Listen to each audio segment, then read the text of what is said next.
29th worst team in the NFL. The third team that we are previewing is the New York Giants. Another team, 3-14. They sit with the number 3 pick in the NFL draft. Before we get into this, their offseason, two things need to completely stop. First, the Saquon talk is over. Everybody who watches football should thank the Giants for not keeping him in purgatory for the remainder of his career. It made 0 sense for the Giants to pay Saquon at all. So shut the hell up with the Saquon talk. 2, and then I want your comment.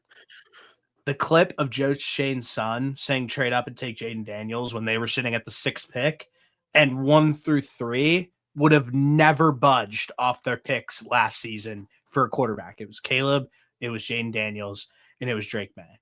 So stop, please. Just stop with those clips. They suck. Yeah, it's so much easier to say that now regarding Jaden Daniels that now that the time has passed. Because obviously he had a hell of a season, rookie of the year, looks to be the franchise quarterback moving forward for the Commanders. And then same thing with the Saquon stuff. Like, it's over.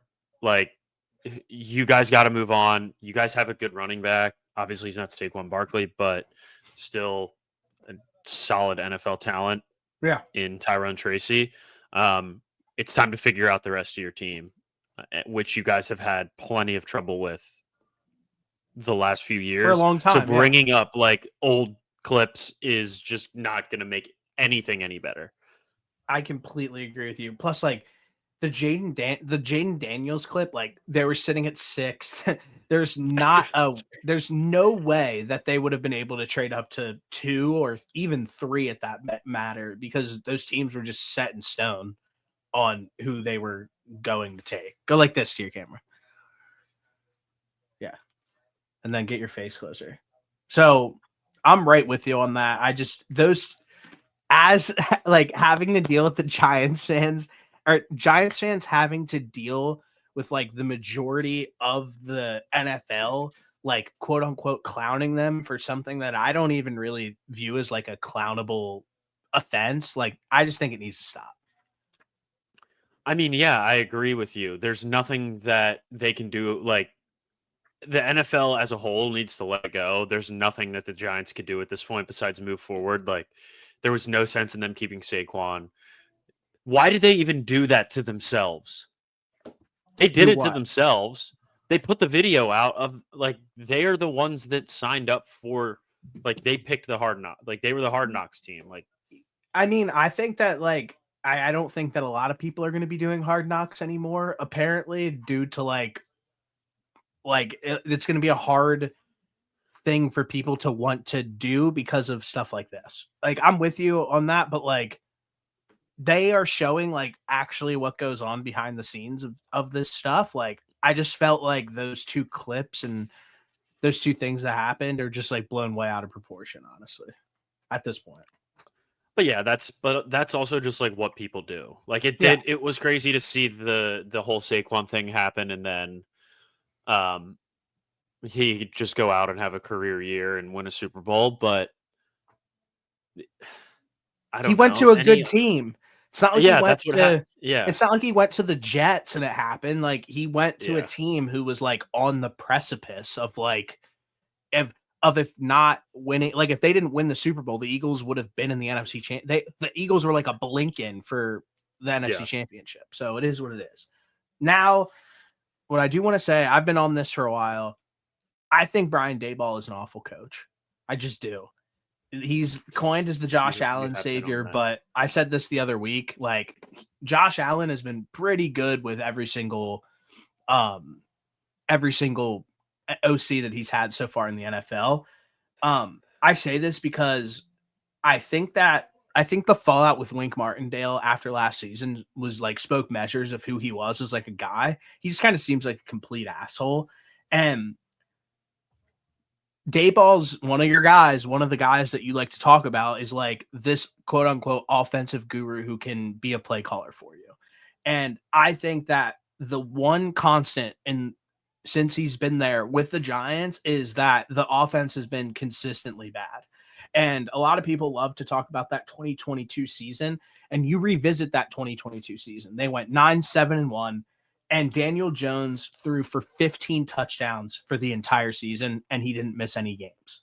Then they went on, and if you followed the NFL in 2022, the Vikings that season who had a good record, every single person who gambled, who talked sports, whoever, every single metric showed that the Vikings were a complete fraudulent team.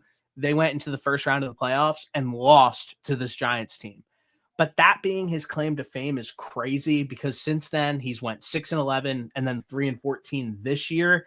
I just think that back to the conversation that we had when we were talking about the Browns, this seems like a quarterback team as well. There's an opportunity that we'll get into later. If they take a rookie quarterback, why is this guy that they want to develop their rookie quarterback? Or if they go and trade for Matt Stafford, it is what it is. Like, we'll see how that plays out. But he is undeniable at this point, my favorite for first coach fired. I just don't think Daboll is a good head coach in the NFL. So I will say this. It's not like I don't think he deserves to be on the hot seat at all. I think he does. I think that you can't put up back-to-back seasons where you win a combined, 11 games, 10 games. I forget what they went 2 years ago. They went 3-11, 3-14, and 6-11. Yeah. So I don't think there is a place that exists that isn't somewhat of a hot seat when you win 10 games in 2 seasons. Yeah. Like, I'm not completely absolving him of any of that. I just look at the talent that's put around him. And again, like, I understand this part of it too, where kind of good. It was better last year, but they just didn't have anybody to play quarterback. Malik Neighbors, who's like a legit I just said it was better. I just said it was better last year. And then before that, they had Saquon Barkley, who's like generational. Oh, I'm not done yet. Sorry. The quarterback position is the most important position on the field. I don't think either one of us are going to disagree with that. Last year, and I've already vouched for Tyron Tracy. I think he's good. I think Malik Neighbors is good too.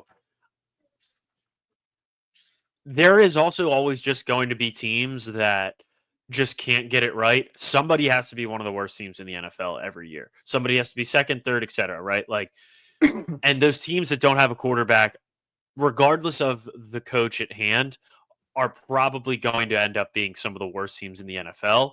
And like, maybe it is Daboll, maybe it's not having a quarterback, but like,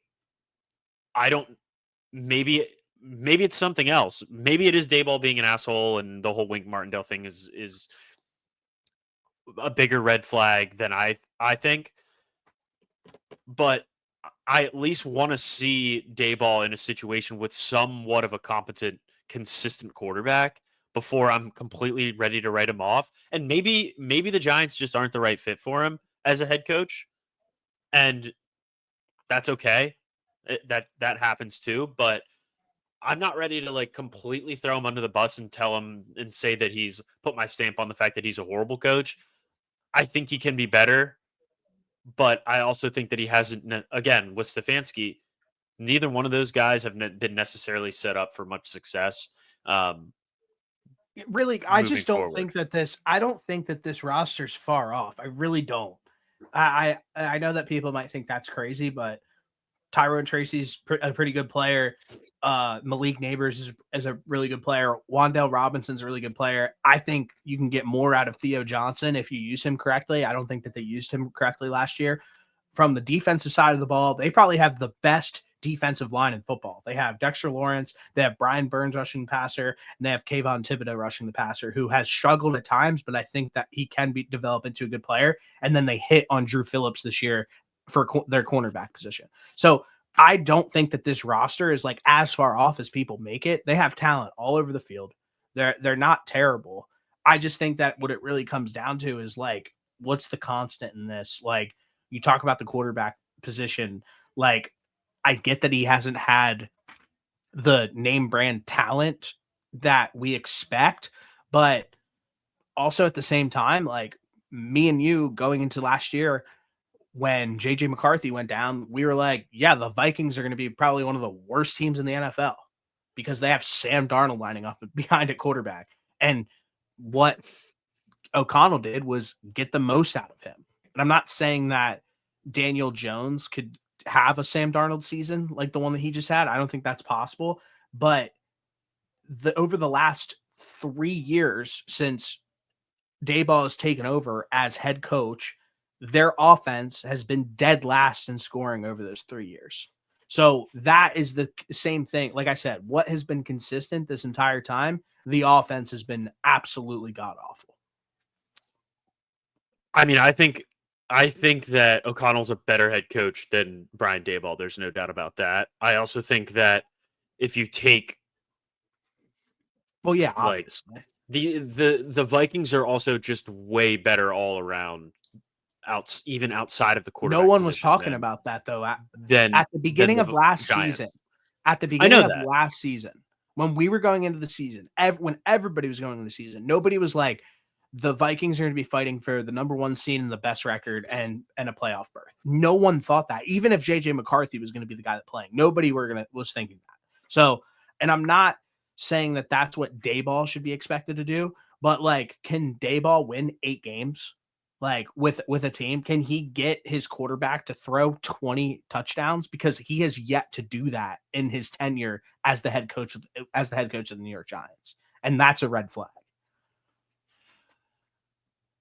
I just like I completely see your standpoint on this. I just can't like give that great of a perspective on it because when you're lining up Tommy DeVito and like Drew Lock and Tim Boyle and like all these random names to play quarterback for you, like, and on top of that, their offensive line is very bad.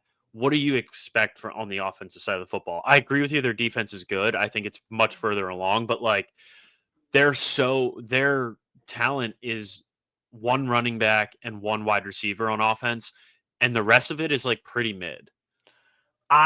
This is where we're completely off on this situation. I feel like I was early on this, and if you don't think so, you can just flat tell me like, no, you weren't.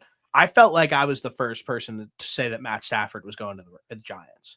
Like, I don't Oh think yeah, you said that for sure. And I that's different though. I'm okay with a guy like that going there and then okay, you but bring in an offensive like one or two offensive linemen and I'm shore just things saying, up. I think it's a completely different scenario.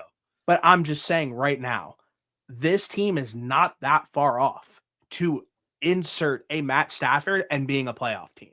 But That's what I'm that's getting different at than here. not being that far off from inserting a Daniel Jones. Like that's way different. I think the ceiling is so much higher with Matt Stafford, even at age, Well, what is he, yeah, 33? no Like shit. he's so much better than all of these other He's guys. obviously just better at the situation, is what I'm getting at.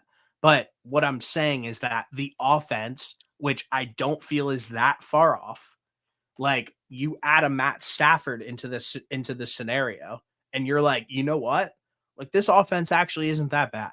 So like Yeah, but that's where I'm getting at, where the fine. offense That's can't be fine. not that bad when like Matt Stafford's in there, but be absolutely god awful when Daniel Jones is in there because they have the Yes, it same, can though. but they No, it have can this, be when the quarterback is that much worse than the other. but they have the talent on offense, is what I'm getting at. Yes, yes, I agree with you. I love Malik Neighbors. I already talked about Tyron Tracy. I think some of the skill, like they have some pieces, but the quarterback is the biggest part of this as far as determining how I feel about an offense moving forward. Like I can't sit here and say that I think a Brian Dable led offense with Daniel Jones at quarterback should be anywhere close to a Brian Dable led offense with Matt Stafford at quarterback. I don't think that's Correct. a reasonable comparison. I'm not saying it's a reasonable comparison. I'm saying I don't think that Brian Dayball is that good at offense, is what I'm getting at here in this situation. Getting bailed out by a Hall of Fame quarterback like Matt Stafford and Malik Neighbors, it's going to bolster you up and make you look a lot better than what you actually are. That's really what I'm getting at in this entire situation, is if they don't bring in Matt Stafford, let's frame it like this, since you're being difficult about this. Let's say they don't bring Matt Stafford in and they bring in Jackson Dart or Shador Sanders. Are you confident that Brian Daboll is the type of guy to be able to develop a rookie quarterback as of right now with what you have seen him do in his tenure with the New York Giants? Develop one of the. I just don't think either one of those guys are going to be very good, and I don't think the So no. situation. But that's not necessarily like a Dayball fault. I don't think that he would be the best in this. Like, he's not like the number one guy that I'm going to if I want to develop a quarterback. He's also not the last guy that I'm going to if I want to develop a quarterback. I think he's probably somewhere in the middle, but I have to feel confident about the quarterback that I'm bringing into the room before I I have to feel more confident than either one of those guys. Like, all right, I think this guy can be the future. I want to have Dayball be the one to lead them. Okay, let's say Cam Ward falls to the Giants. Like, do you think he can develop Cam Ward? Probably better than either one of those two guys, yeah. So But again, essentially I'm what also you're like not saying, sold on Cam so Ward then essentially either. what you're saying, the only way that you think Brian Dayball can be a good, like viewed as a good head coach is if he were to be hypothetically dropped in his lap a Hall of Fame quarterback like Matt Stafford. And any No, other scenario, you don't think that no. that's a possibility. No, I don't think that's not at all because I think Daniel Jones is one of the worst quarterbacks in the NFL, and I think Matt Stafford is on like the top 10 of the NFL. I think there's probably a lot of middle ground quarterbacks that I would feel really good about if they were available going to the Giants and them being all right. Hey, Daniel Jones has a lot more playoff wins than a lot of guys in this league. So True, but he I've does. also seen Daniel Jones play, and I'm not impressed. But you also just sat here and said how bad the offensive line is, how they don't have any talent, this, that, and the third. Like, what is it? No, I said the offensive line isn't great. I said I liked Malik Neighbors and I liked Tyrone Tracy. I think the rest of it is just very mid to average. Okay. I think their You just defense is really good. okay. So what you just pretty much described is they have a bona fide superstar wide receiver and a pretty I good didn't defense. say super bona fide superstar. I said he's very good, and I think he will be. Malik, Bona fide superstar is. let's just call it what it is. Malik Neighbors is I'm a not superstar. doing that because I don't want that to come back and bite me down the He road if is. this is wrong. He is. But I'm just saying, I guess my entire point of this, because now we're like really far off, is that like it sounds like You want them to have. You don't think Brian Dable is capable of developing one of these younger guys, no, I think it's a complete waste of time for them right? to go Okay. ahead and bring in a young quarterback, which goes back to the original point when I first brought up the Matt Stafford thing, and both of you and Brady were like, why would he ever want to play in New York? Like this team's like so far off, like blah blah blah. It's like it's not though. Like this team isn't that far off from dropping a Matt Stafford in and them being relevant, is what I'm getting at. Like, I don't think that Matt's, and then it's like, well, why does he want to play there? It's like playing in New York is still playing in New York. And if you were to ever be the guy to go to New York and get it right, you would forever be a legend. And he already is a legend. He doesn't really have much else left to prove.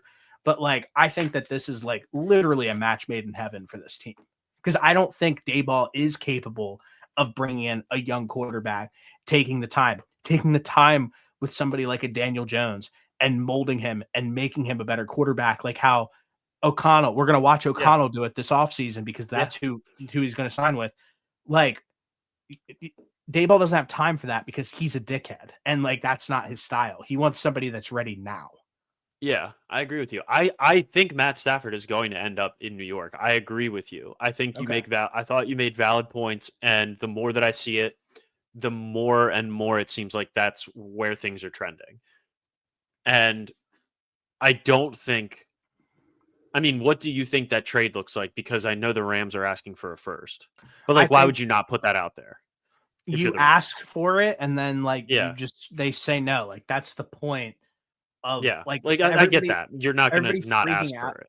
Everybody's like freaking out about that. It's just like, guys, that's That's doing You've business. that Like, is your highest. That is what you come to the table with, like your your highest like offer or whatever, like your biggest ask. That's what you bring to the table, and then you work from there. yeah, it's like if I were to go and like sell cards, like I would gladly take $180 for this, but I'm starting up with 220. Like, yeah, Yeah. do you take this for 220? I think really what it comes down to is let me look up the Aaron Rodgers trade here. Uh the Aaron Rodgers trade was the trade details was Aaron Rodgers, uh first round pick, which was number 15, and a fifth round pick. They sent that to the Jets. The Jets then received, or the Packers then received a first round pick, a second round pick, a sixth round pick, and then a second round pick from the next year's draft. That was a conditional draft or a On conditional snaps, right? pick. If he played an X amount of number of snaps, it would have turned into a first round pick. I It's think crazy. what it looks like is probably 2 seconds, this year's second, next year's second, that if he plays a certain amount, it'll be a conditional first and they'll get their first round pick. And I Yeah. think you live with that because it then gives you a little bit of flexibility if things don't work out, obviously. And then it doesn't giving up the third overall pick makes no sense at this point. So giving up the top of the second round makes a ton of Yeah. sense because that is still an extremely valuable pick. Give Yeah. that to them, give them next year's second that could potentially turn into a first. And I think that they're happy about that. Yeah. I mean, I think so too. Looking back at that Jets Packers trade, that's just crazy. I mean, the Packers just got such a good deal out of that. They fleeced and they obviously they fleeced. That's really the only thing. That's the only They thing to did. say right there. It's crazy, but the Rodgers situation, I think, went as badly as it could have possibly gone. Oh yeah, I worst think case why scenario I was him getting hurt and missing a full season and then playing I mean, the only worst case scenario would have been the only scenario worse is he's hurt for 2 years, gets hurt for 2 years. But might have aside been from better. that, maybe, yeah, It might have maybe it been would have better been if he better. didn't get hurt, if he got hurt this year and didn't play. Yeah. But then again, we would have had to sit through another year of him bullshitting about how he was going to come back Yeah, and lead them to wherever. So I'm glad that he didn't get hurt and we didn't have to deal with that again. But 100%. that was probably as bad as it could have gotten in New York. 100%. So some guys leaving the New York Giants roster, Darius Slayton, who's like randomly been like low key sneaky good for the Giants. And I think that Yeah. I think if he lands in a decent situation, I think he could shock some people. Kind of like, remember like when Darnell Mooney, like how he like kind of like shocked some people this year. I think it could be like Yeah. on that sort of trajectory. They're Like losing a Drew sneaky Lock. good wide receiver 3. Yeah, they're losing Drew Lock, Adoree Jackson, Ojolari, their edge rusher, who's actually like pretty decent, and then Yeah. Pinnock, who's like pretty much like a rotational nickel for them. All of those guys I could live without. I like Ojolari as like a depth piece to their like edge rushers that they have, but like if you Yeah. lose them, it is what it is. Yeah. It feels like also that they've been doing such a good job on like bringing in guys on the defensive side of the ball that I'm not necessarily worried about like some of those guys walking out of the building. Mhm. Um, I'm more so just worried about getting this offense in a spot where you feel relatively good about the product you're putting out on the field. Because the Giants' defenses have been great the last few years. It's Yeah. never really been an issue on that side of the football. It's always been like, can we get this freaking offense figured out? I Uh, wonder whose fault that could be. Um, Partially, yeah, Um, they obviously we talked about it to start at the top. They sit with the number 3 overall pick. We kind of broke down a little bit of what we think should happen. If things go the way that we just laid out, let's just hypothetically say Giants fans, we trade this year's second, next year's second, that could turn into a first for Matt Stafford. We got Stafford in the building. What move do you want to see them make with the 3rd overall pick in the draft, I have somebody that I immediately would want them to take, and that is Will Campbell, the offensive Yeah. tackle from LSU, because we talked about it earlier. Just take the O lineman at this point, and I think when you get an actual quarterback in there who's a floor raiser, and those guys on offense will start to look a lot better.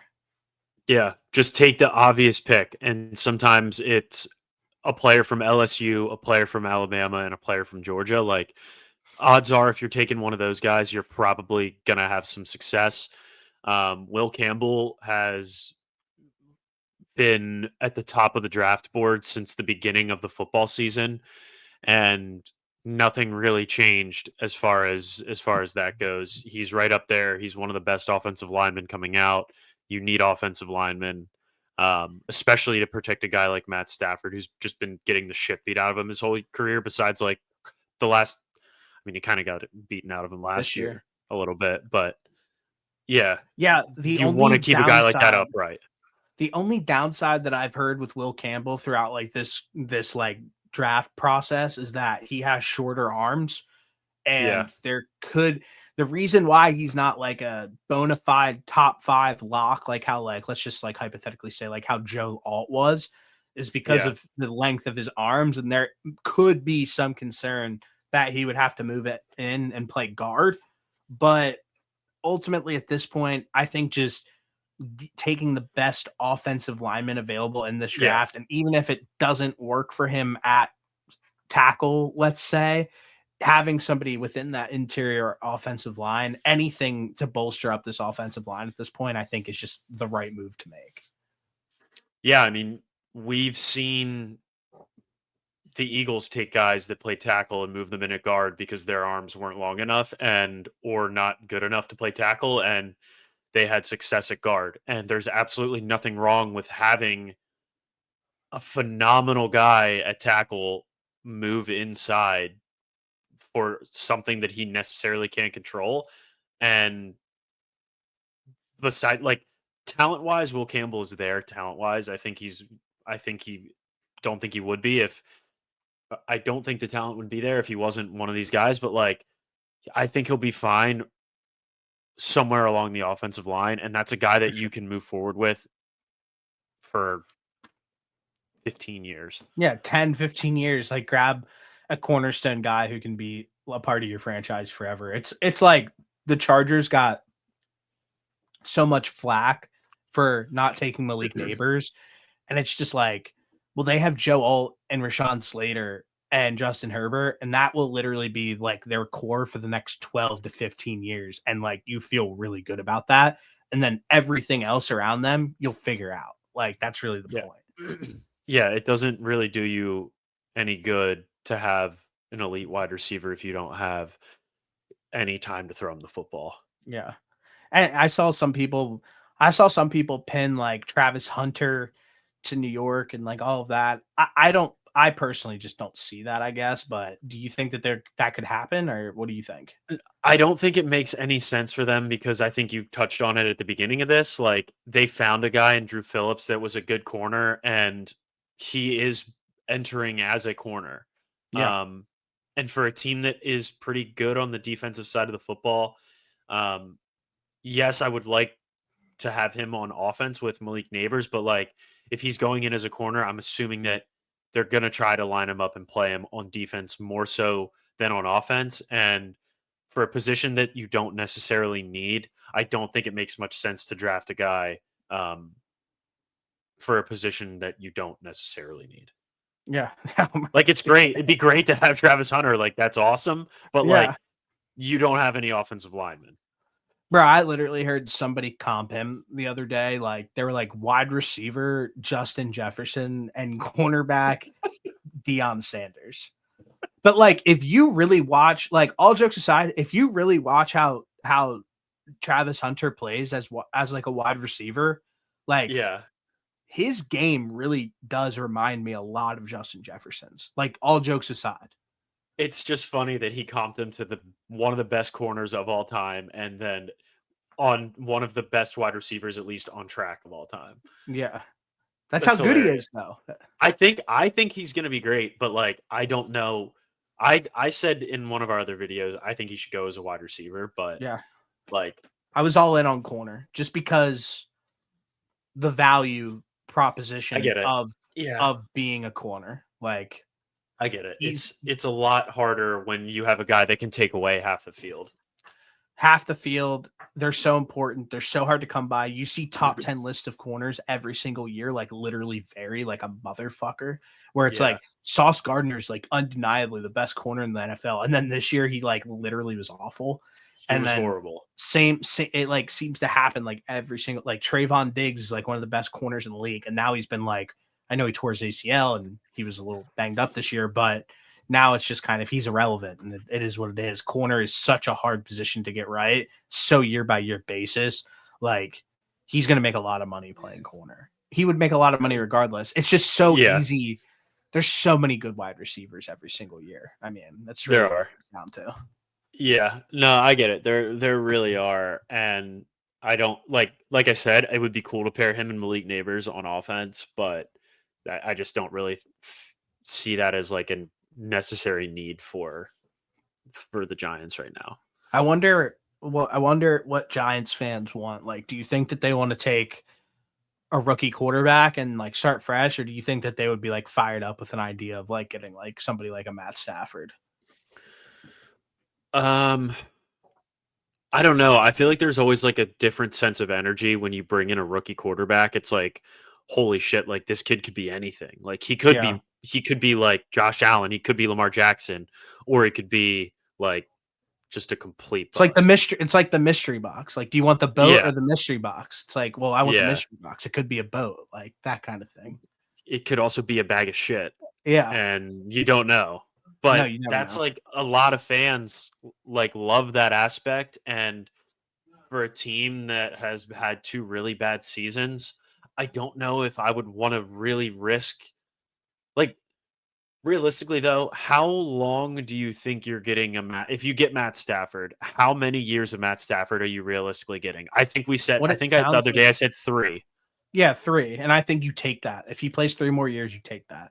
Or you I get think it sounds like 10 good years of some like Shadur or Cam Ward or yeah, something for like sure. I think what it sounds like is he's probably going to play a few more years. And I think if he gets 3 years in, I think you take that 10 times out of 10. And I think that that's what the holdup is in LA right now is he wants a restructure of his contract to he make does, more yeah. money and to get paid longer. And the Rams don't seem too interested in doing so. That would be a red flag to me personally. Like the guy who won them a Super Bowl, who almost took them to the brink of beating the Eagles this season, and all of this, a guy who almost retired 2 years ago because of his back. Like, if they're hesitant to pay him, I wonder if they know something that everybody else doesn't. That's my only red flag with this entire situation. Well, yeah, he came off a season where it seemed like he got banged up a little bit more than any other season that he had with the Rams. He's 33 years old. Yeah. He Like might be older than that. I He is 37. holy shit. Oh my god. All right, he's way older than I thought. Yeah. Uh I mean, yeah, that would definitely leave me hesitant now that I know that he's 37 years old. Completely fair. It's just something Especially to in think a about. It's just something to think it, about. especially in a division 2 where it's like, all right, the Cowboys were bad last year, but that was because Dak got hurt. The Commanders have their guy, and the Eagles have a lot of young talent, and they just came off of winning a Super Bowl. Do I expect them to be as good as they were last year? Obviously not, but still a good team regardless. Like, That why? division's good though. Worst thing is it the worst thing in the world to take a rookie quarterback and kind of develop him, or how close are they to being able to win a division Dude, I when think I know everybody is healthy? I think it might sound so crazy. I feel like the Giants are just like not that far off. Like I really don't. But Like, neither unless of the Commanders aren't either. They're playing. They no, played so well this year. The Cowboys had a down year, but their quarterback got hurt. Like yeah, there could be a I'm with scenario you. where the Cowboys are bounce back next year, and Jerry Jones finally like decides to open the checkbook and like bring in a couple more guys, or we get another season where it's just like an above average year for Dak Prescott and they win 10 games, and like there could be 4 teams that win like 10 games in that division. This NFC division, and that like they're a Saquon Barkley ankle sprain away from winning 8 games, and like you know what I mean. Like it'd be this a could be tight the race. division that everybody thought the NFC North would be. Everybody last year thought the NFC North was going to be stacked from head to toe, and the Bears were just awful. That could be what this division, what the NFC East looks like if the Giants get Matt Stafford. I'm with you. I do think I really do think that this division's weird, and like if you would have took we did this earlier today, but like none of us thought that we were like nobody in the world. I mean, if you pick the Commanders go to the NFC title, you're a liar because no one in the world picked that. Nobody. So that's really like anything. I feel like anything can happen in that division. And there are, like I said, a Saquon ankle sprain away. The Eagles lost a few close games this year and won a few close games this year that bounced their way. What if they lose those games next year? Like it could all sit around 9 to 10 wins and come down to like tiebreakers, and anybody could make it. So I'm not like, I wouldn't be shocked if that happened.